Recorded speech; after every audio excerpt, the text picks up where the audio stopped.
Cuando se emprende un rodaje de estas características, la casualidad tiene mucho que ver con el resultado final. Temas que sobre el papel parecían interesantes, una vez allí resultan ser lo menos o por alguna razón es imposible firmarlos. A cambio, sobre la marcha van apareciendo temas imprevistos que, o bien porque se acaban de descubrir o porque no han trascendido a los medios de comunicación, son inéditos y permiten que seamos, en este caso, los primeros en filmarlos. Eso no sucedió en Chile. Estábamos ahí con un único objetivo: filmar las tablillas Rongo Rongo que se conservan en la caja fuerte del Museo Nacional. Juanjo también consiguió que el cabo Valdés, protagonista de uno de los casos más extraños del fenómeno ovni, acudiera a la ciudad para comer con nosotros, pero se negó a ser entrevistado ante las cámaras. Poco más había que hacer.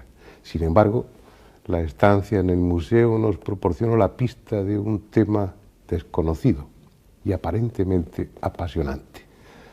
Los arqueólogos y antropólogos del norte de Chile habían descubierto las momias más antiguas del mundo.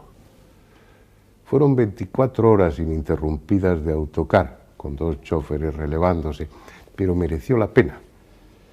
Además, cuando llegamos allí, el jefe de producción, Emilio Carnicero, consiguió en un tiempo récord solucionar todos los papeles y obtener el permiso para utilizar un helicóptero del ejército. Gracias a eso, además de trabar conocimiento con las momias más antiguas del mundo, pudimos filmar por primera vez desde el aire unos geoglifos trazados en el suelo del norte de Chile con la misma técnica y la misma intención que los célebres de Nazca. Así pues, les invito a que a continuación en este documental traben conocimiento con las momias más antiguas del mundo y contemplen esos dibujos trazados en el suelo por una gente desconocida con solo un objetivo: que los contemplaran los dioses.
Esta es una de las zonas más viejas y desoladas del planeta. Parece un trozo de piel seca y calcinada del que la Tierra quisiera desprenderse sin proporcionarle ese fluido vital que llega a través de las arterias del mundo, que son los ríos, negándole también la lluvia para apresurar el inexorable proceso de su agonía. Gran parte de la costa pacífica de América del Sur es así, pero a la que hemos venido ahora es la llamada costa norte de Chile, una franja de arena y polvo que se extiende a lo largo de 1.200 kilómetros, desde la frontera con Perú por el norte hasta el río Copiapó en el sur. Algunos ríos, alimentados por los deshielos de los Andes, atraviesan de cuando en cuando el desierto, formando quebradas como las de Yuta, Azapa Víctor y Camarones, escasas manchas verdes que alivian la monotonía del desierto. El resto es árido paisaje donde reina una sequedad extrema, al que paradójicamente baña un inmenso océano, un prolífico caldo de cultivo en el que la vida se manifiesta de las más variadas formas, una inagotable despensa para aquellos que, más osados o más hambrientos, se arriesgaron en tiempos ya remotos a abandonar la cordillera y cruzar el desierto para llegar hasta ese horizonte azul que veían desde los Andes. Algunos lo lograron y se instalaron aquí. Por eso este desierto sabe de la industria de los hombres y ha visto nacer y multiplicarse sus ciudades. Primero fue la pesca, después los cultivos en las márgenes de los ríos, más tarde las carreteras, las factorías, las fábricas, demostrando una vez más que la tenacidad del hombre es capaz de vencer cualquier obstáculo y que le permite adaptarse y sobrevivir en ambientes tan aparentemente hostiles como este. Nos encontramos en las inmediaciones de Arica, la capital de la región más norteña de Chile, a una veintena de kilómetros de la frontera con Perú. Una ciudad viva, creciendo con pujanza en medio del desierto. Un desierto que ya era como ahora, desde mucho antes que el hombre llegara a América. Porque la idea más extendida entre los antropólogos es la de que este continente carece de hombres propios, que llegaron hace 25 o 30.000 años de fuera, procedentes de Asia, cruzando el estrecho de Bering, que entonces estaba cubierto por los hielos. Aquellos primeros inmigrantes fueron desparramándose lentamente hacia el sur. Por lo que sabemos, llegaron a este desierto hace unos 9.000 años. Unos siguieron de paso, buscando su destino más al sur. Otros se quedaron, se establecieron aquí. Pero unos y otros dejaron testimonio de su paso, de su presencia, dibujándose a sí mismos, a sus animales o a sus símbolos en los cerros. Pero eso es algo de lo que mejor hablaremos desde el aire, con una de nuestras cámaras instalada en un helicóptero.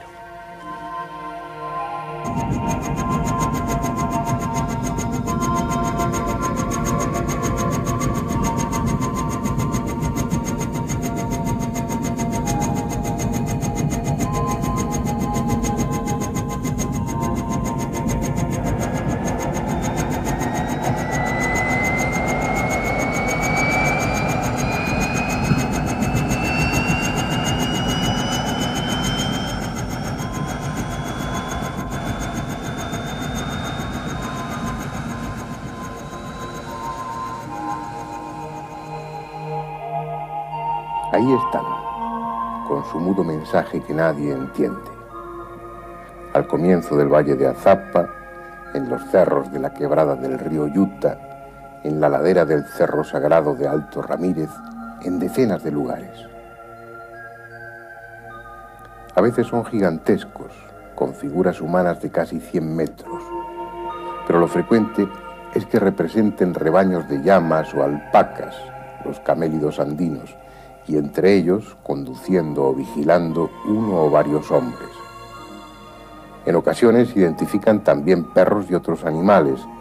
Algunos de esos grupos tienen 800 o 1000 años, quién sabe si más. Puede que estén ahí desde hace milenios, porque no hay forma de datarlos. Unos se han perdido ya, cubiertos por la arena que arrastra el viento. Otros han sido renovados a lo largo de generaciones, pero nadie sabe quién y cuándo puso las primeras piedras. ¿Qué son? ¿Para qué ese esfuerzo? Unos dicen que señalaban rutas de caravanas, otros que eran poco menos que un anuncio para el viajero. Hay quienes sostienen que se trata de un simple ornamento, de un trabajo comunal, como si a aquellas gentes les sobrara el tiempo. Y la mayoría se olvida de que para el hombre antiguo el cerro era lugar mágico, túmulo natural desde el que entrar en contacto con los dioses.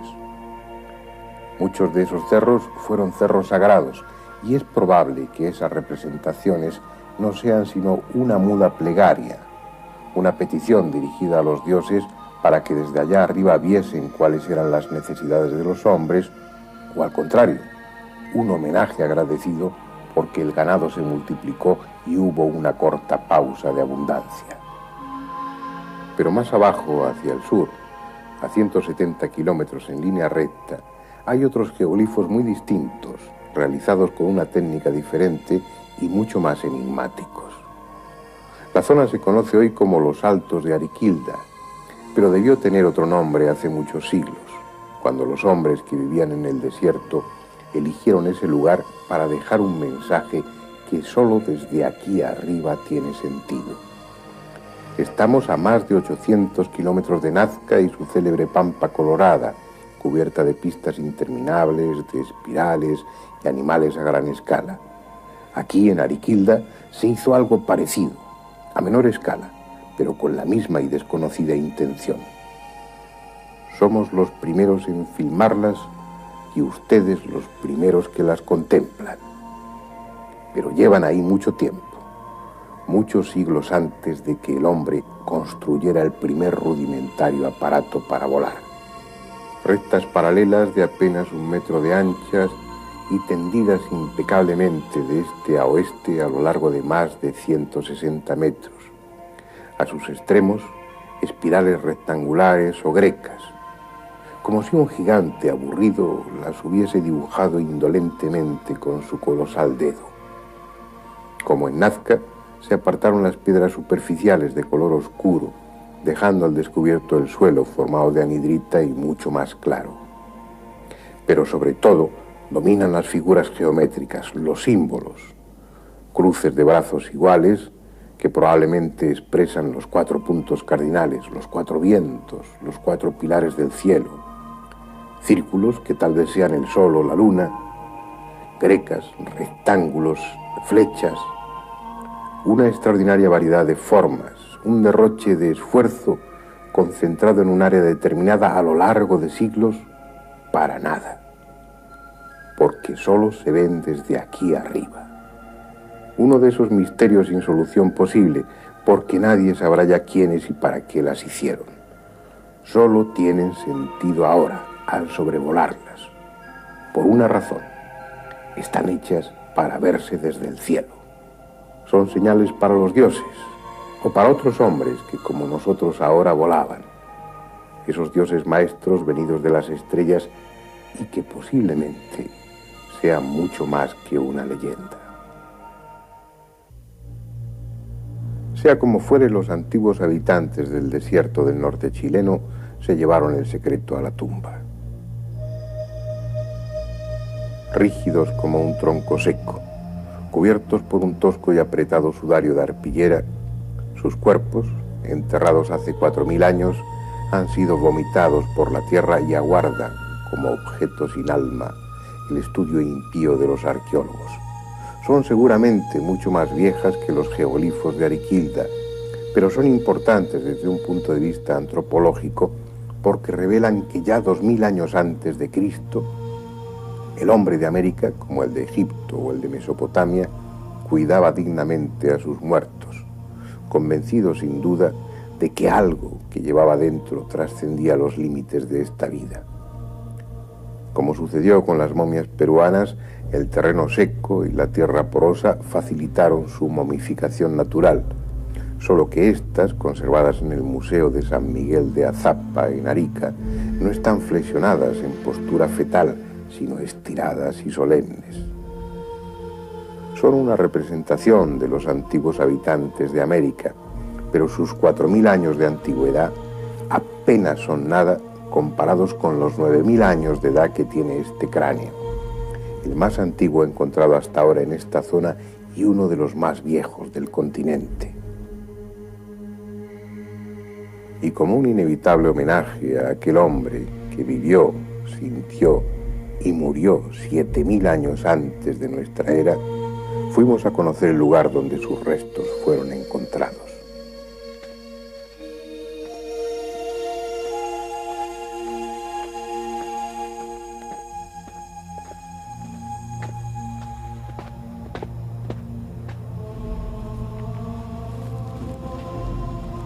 Esta arena de la Pampa de Hacha, al sur de la ciudad de Arica, calcinada y batida por un fuerte viento, ha sido escenario de uno de los acontecimientos más interesantes de los últimos tiempos, por lo menos en el terreno arqueológico.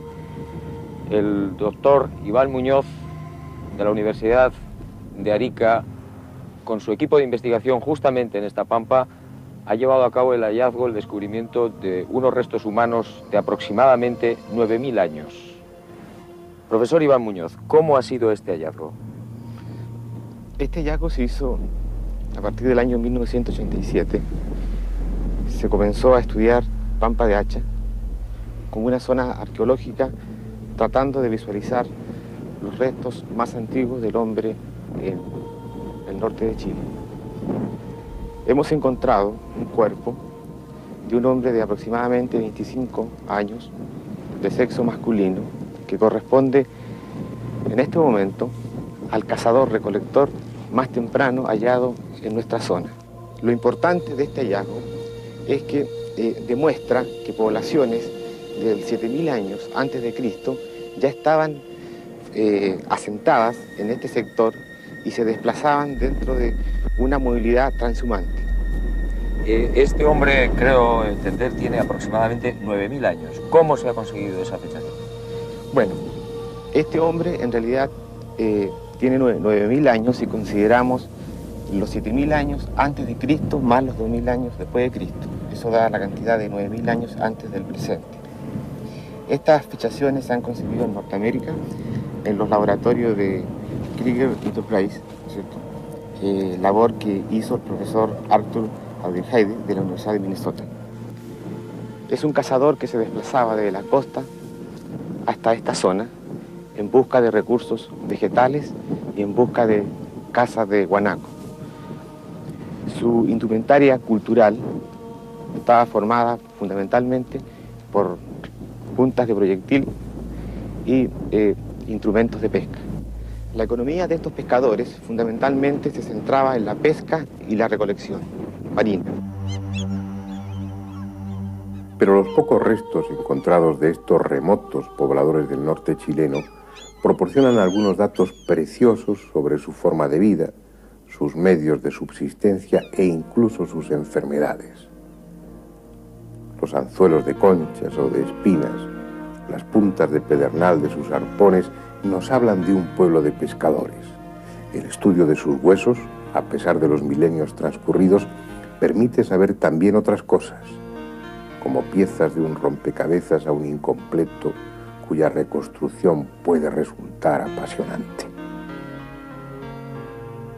Bernardo Arriaza, antropólogo físico, prácticamente 10 años estudiando estas momias de Arica y terminando el doctorado por la Arizona State University. ¿Qué enfermedades más interesantes ha descubierto usted en estos pobladores? En las momias chinchorro hemos podido observar varias enfermedades y las que más nos llaman la atención son posibles casos de sífilis. Ahora, este diagnóstico está basado en la patología del hueso o la patología ósea, porque la sífilis en el tercer nivel o sífilis terciaria deja un daño extremadamente pronunciado en el hueso, como ustedes pueden ver acá. Se produce toda una periostitis, un incremento en el tamaño del hueso. Toma una forma en sable y esa es una característica típica de la sífilis en el tercer nivel. Hablando de huesos, creo que también descubrió usted un osteoma. ¿Qué es esto exactamente? Acá podemos ver un cráneo. El osteoma es un tipo de tumor benigno que está asociado en este caso a una patología laboral o una enfermedad ocupacional producto del buceo. ¿Quiere esto decir que eran buceadores? Exactamente, quiere decir que eran poblaciones que usaron mucho de los recursos marinos. Vivían en la costa, pero acá podemos evidenciar esta patología que está más asociada con el sexo masculino. Es decir, los hombres presentan una mayor frecuencia de una razón de 10 veces a 1 en relación con las mujeres. Es decir, ¿esto se produce por qué exactamente? ¿Porque hay acumulación de agua en los oídos? ¿Por qué? Exacto, se va produciendo una irritación crónica del oído que lentamente va produciendo una nueva formación de hueso en el oído. Es en el conducto auditivo externo, o sea, en la parte externa del oído. Usted, Bernardo, creo que ha detectado también en los dientes algún problema, quizás como consecuencia de la alimentación. ¿Cuál es el resultado médico? En las poblaciones costeras encontramos muy pocas evidencias de caries. porque la dieta que tuvieron fue más que nada abrasiva, es decir, usaron elementos muy duros, la dieta contenía mucha arena y eso produce un mayor desgaste de la dentadura.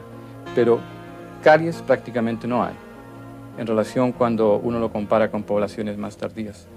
Por último, doctor, el tema de los cráneos que tienen deformaciones y que es algo ya corriente en las culturas mesoamericanas, ¿también ha sido detectado en los hombres de Chinchorro, en los hombres de Arica? Sí, es interesante que alrededor del 3000 a.C. empezamos a ver una deformación en el cráneo y es más que nada circular, producto de los cintillos que estos pescadores usaban para adornarse el cabello.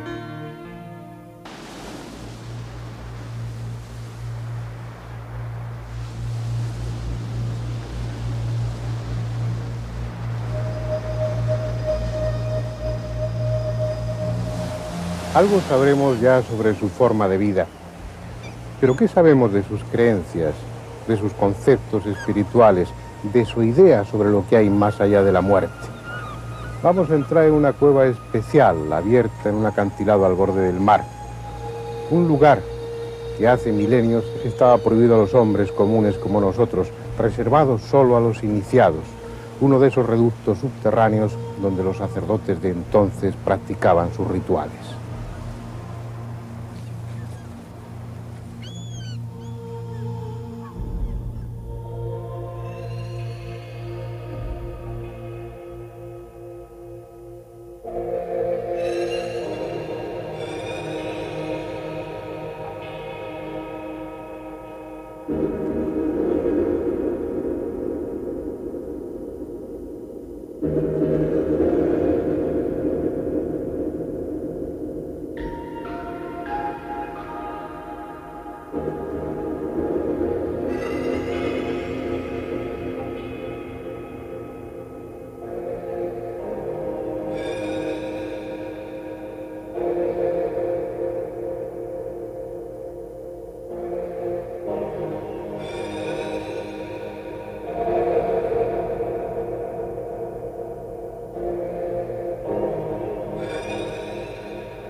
No es mucho lo que queda. Este espacio, antiguamente reservado para unos pocos, ha sido violado a lo largo de estos miles de años en más de una ocasión. Pero aún se perciben algunos símbolos pintados en las paredes de la cueva. Símbolos delineados lenta y reverencialmente por aquellas gentes. Un lenguaje antiguo, eterno diría yo, que se refiere a lo mágico y que solamente los iniciados conocen. Yo no tengo dudas al afirmar que el sacerdote, el brujo, el chamán, si ustedes quieren, que se refugiaba en esta cueva como en tantas otras de cualquier continente, lo hacía huyendo del espacio exterior, aislándose del mundo de fuera, buscando el conocimiento profundo, abriendo las puertas del único templo auténtico, que es el templo interior, al que se accede por la introspección, mirando hacia adentro. Algo que ellos probablemente propiciaban utilizando sustancias de diverso tipo, despertadores de la conciencia. Aquí probablemente utilizaban el paricá, absorbiéndolo por la nariz, un polvo fino que se obtenía al moler las semillas de la coboba. Una piptademia, una mimosa que está muy extendida por todo el continente americano y que es rica en alcaloides que producen un sopor alucinatorio. Cuando Colón llegó a la Española, ya le contaron algo que todavía se seguía utilizando, que seguían practicando los chamanes. La utilización de esa sustancia también sorbida por la nariz. Y el mismo Colón escribió textualmente que los sacerdotes y magos recibían por aquel medio mensajes de sus dioses. Hoy los necios consumen neciamente las drogas, pero antes, en aquella época, se usaban excepcionalmente y con una preparación adecuada, en la que se incluía el ayuno, el retiro, la meditación. Y de esa forma, esas sustancias eran como la llave que abre la puerta al otro mundo. Y tal como le dijeron a Colón, entraban en contacto con sus dioses, ya fueran imaginarios o reales, y de ellos recibían información que después transmitían al pueblo. Pues bien, aquí, en esta cueva, o en alguna otra de las inmediaciones, los viejos sacerdotes, los viejos chamanes de hace 8000 años, supieron que no todo termina con la muerte, que después de esta la vida continúa. Y hay razones para suponer que tal vez, probablemente diría yo, y por primera vez en la historia del hombre, les fue revelado el concepto de la resurrección. Afirmar o sugerir una hipótesis tan arriesgada está fundamentado en unas razones que se encuentran en ese museo que antes visitábamos. Se trata de un hallazgo arqueológico de excepcional importancia, que sin embargo solamente unos pocos conocen y que nunca hasta ahora ha sido filmado. Estos muñecos de apariencia primitiva y simple que están ahora contemplando son las momias más antiguas del mundo. No son consecuencia de una momificación espontánea por la naturaleza del suelo y del ambiente, como el resto de las momias americanas. Son, como las egipcias y las chinas, momias elaboradas, fruto de una técnica complicada, solo que éstas tienen 8000 años.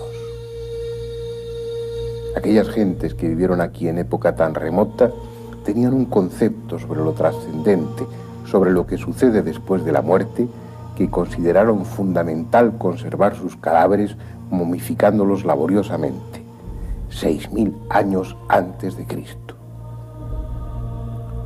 Quitaban la piel al cuerpo muerto, le vaciaban de sus vísceras, incluido el cerebro, y secaban las cavidades con ceniza caliente. Luego la rellenaban con arcilla.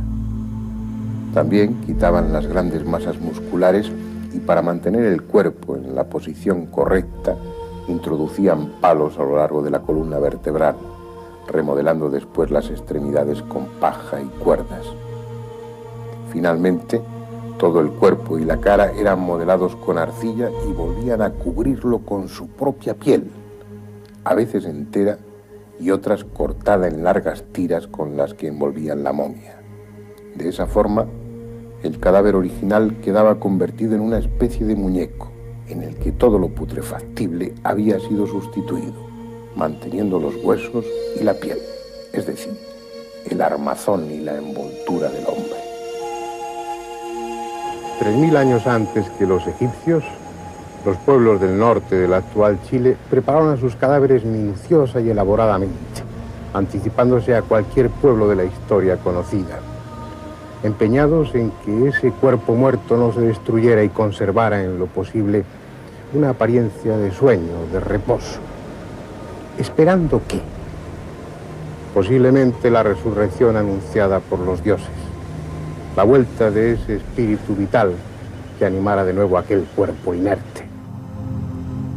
Pero lo sorprendente es que las momias encontradas en grupo, como estas, que parecen componer una familia, son de diferentes épocas. Hay siglos de distancia entre ellas. La conclusión, dado el carácter casi improvisado de los enterramientos, es que aquellas gentes cargaban a sus muertos como equipaje. Los llevaban consigo, incluso las momias de los fetos que no llegaron a nacer. Es probable que esa atención estuviese reservada solo a la familia de los caciques. No lo sabemos. Solo sabemos que durante centenares de años, en su caminar errante por este desierto y durante los periodos en que se establecían temporalmente, jamás abandonaron a sus muertos. ¿Por qué? Seguramente porque en su ánimo estaba volver algún día a su tierra de origen y allí darles a todos digna y definitiva sepultura. Tal vez su deseo se haya cumplido en parte, y si no sus cuerpos momificados, sí sus espíritus hayan regresado al lugar de sus ancestros, y una ciudad sin descubrir aún, allá en las lejanas montañas, esté habitada por sus fantasmas. Aquí, en las vitrinas o en el almacén del museo, y con toda seguridad, enterradas aún por centenares bajo la arena del desierto, quedaron sus momias, las más viejas momias del mundo, como un equipaje que nunca llegó a su destino.